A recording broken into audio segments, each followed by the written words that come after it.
Your man out of Japan, Jay Contra here, and I want to talk about how I got into the wild world of collecting Japanese video games and how that informs this YouTube channel and where I see it going in the future. So I've always been playing Japanese games in one form or another, and I feel like probably a lot of people watching this channel have a similar experience. I grew up with the Super Nintendo. My first ever game was Super Mario World. It came packaged with the Super Nintendo back when games actually came with consoles. And since then, I had this real appreciation for Japan. I didn't know like what Japan was when I was 4 years old, but eventually I figured out what Japan was. Read about it in the encyclopedia because we didn't have high-speed internet back then. Started watching anime. I grew up in the 90s. I was a Toonami kid. It was just sort of inevitable that I was going to love Japan. Then in 2012, I got my chance. I moved to Japan as an English teacher. I got placed in this middle of nowhere town in the middle of nowhere, Japan. But about 20 minutes away, there was a little city, and there I found actually like 3 or 4 video game shops. And what really surprised me, what was really shocking, was that as opposed to in America, where you go to a video game shop and it's usually all the new stuff. It's usually like when you go into GameStop, you see all the PS4, you see the Switch, you see the Xbox One games. But in Japan, when you go to not a Japanese version of GameStop, but when you go to a game shop in Japan, at least this was my experience, you saw a lot older stuff. I could tell you, I remember exactly the one I went to. It was a place called, it was like Hypermedia Shop F1. It had used everything. It had used movies, used games. It had a lot of Japanese trading cards like Pokemon, Yu-Gi-Oh, some other things. But what they also had was among their used games, which they had all the modern used games. Like I think at the time it was PS3, Xbox 360, and Wii. But what they also had was Super Nintendo games, Super Famicom, Game Boy games. They even had some PlayStation games. And I was like, wow, like why does this this is like a modern store? Why do they have all this old stuff here? And that also reminds me about when I went to Tokyo for a few days when I first got to Japan. I remember going into a place called Yodobashi Camera. It's sort of like Japan's Best Buy. In the stores, this massive store with like 7 stories, and on their game floor, that's of course where you get all of the newest of the new games. It was all the 360 games that had just come out, all the PS3 games that had just come out. And then on the side, in a little corner, they had a full rack of freshly printed PS1 games. I'm talking Dragon Warrior 7, no, Dragon Quest 7 in Japan. They had Chrono Cross. Like, I'm talking new, sealed copies.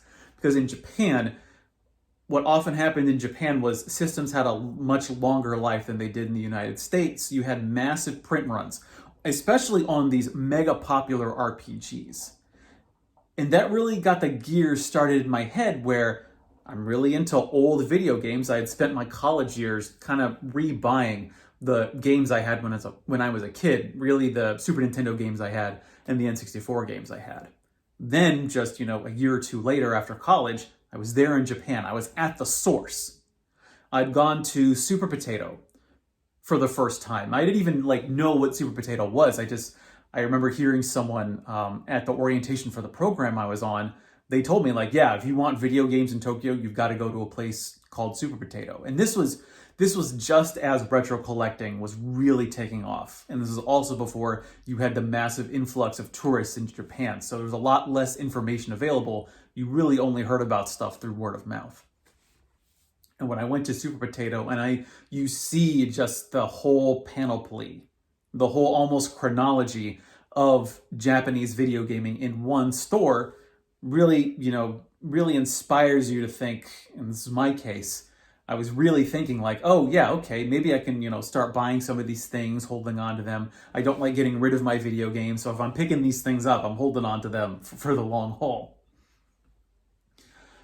And then fast forward, I think it was probably 3 or 4 months later, That's when I had these Japanese only N64 games. And I was really into the N64 at this time. I was like, this is the best console that's ever been made. It's when 3D became 3D for real. And I had access to these games that I had never even heard of. And then when I started poking around on the internet, no one else had heard of them either. So I got this idea that I would buy a capture card, which I still use. It's an old Elgato HD. And I hooked that up to my N64 and I just started recording videos. I started recording playthroughs.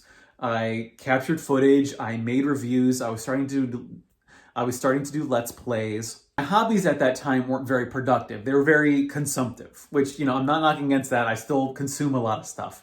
But, aside from just coming home after work and watching anime or just watching TV, putting YouTube on, I thought, what if I could actually make something of this? So I started making reviews.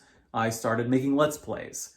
I eventually, years later, once my Japanese was getting up to the level, I was starting to do translation walkthroughs or translation Let's Plays, whatever you want to call them, of games that had not come out in America yet, but were about to come out in America. So I remember doing Let's Plays of Hyrule Warriors, of Bayonetta 2, back when it was first released for the Wii U. Then I did Persona 5, and that was huge. And I really started to see that not only was it those Let's Play videos of Japanese games that were taking off, but it was also just the reviews of Japanese games, the collection focuses. And then when I got a car, can't tell you how big it is to have a car in Japan. It wasn't really that big because I was living in the middle of nowhere, so most everyone had a car. But when you have access to a car, it took me forever to get my driver's license in Japan, but I was then able to go to places like a Hard Off.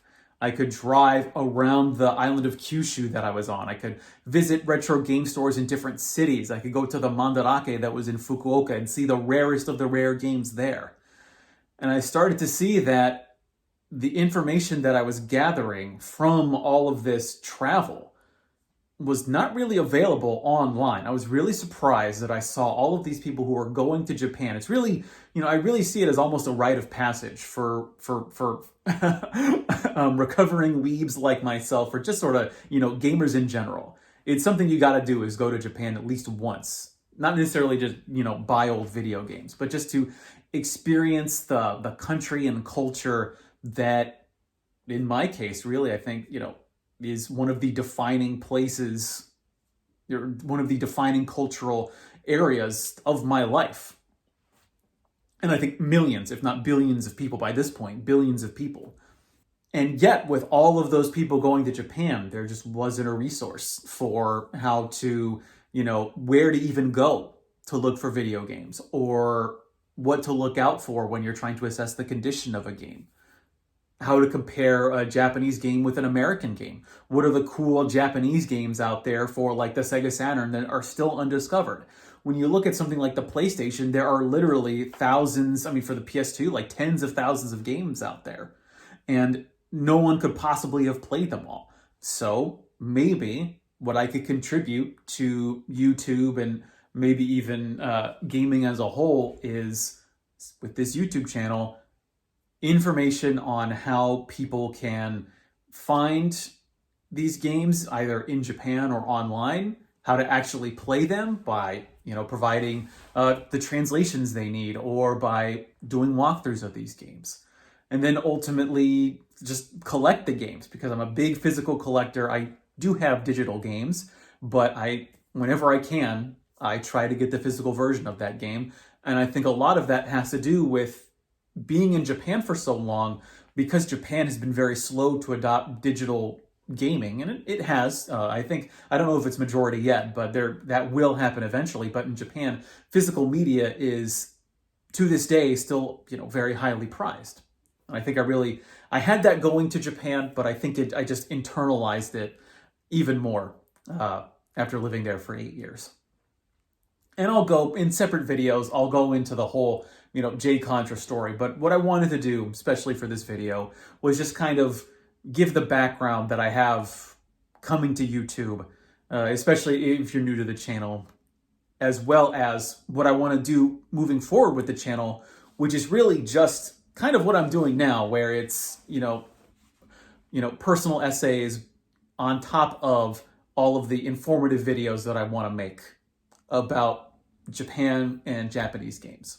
Moving forward, I want to do more live streams. I want to just make even more videos. I've got a website that I'm trying to get up off the ground so that you don't have to, if you're in Tokyo for some reason and you're like at Akihabara and you're trying to look up what a game condition, what some words on the label might mean, you don't have to watch a video. I've just got a list of it on my website. That'll come up eventually. And maybe I'm dating this video by saying that it will come up eventually. But I also wanted to say that if you want to support my efforts, if you like the content on this channel, if you like either the Let's Plays or the collection focuses, the collecting tip videos, the game hunting videos that I make, if you like all of that, and if you want to see more of that kind of stuff, then if you could please contribute to the J Contra Patreon. I'll have a link around here somewhere. I don't know where it comes up on YouTube. Or you can just go to patreon.com/jcontra. Otherwise, look, if you want to support the channel by, subscribing, viewing, commenting. I've also got other outlets like on Twitch. You can follow me there. I've got my website that you can go visit. I've got an Instagram that you can go visit. Any way that you can support the channel would be really helpful, and I really want to thank everyone who's already doing that. And I want to thank the people who will go on to do that. I think that's all I have to say right now. I really like doing, now that I've been doing videos more frequently, I've really been kind of like drilling deep into why I have this crazy obsession about Japanese video games. So I think it's been hopefully entertaining for the people watching this, but I think very, very reflective and fulfilling for myself. So with that being said, your man out of Japan, J Contra, thanks for watching, and mahalo.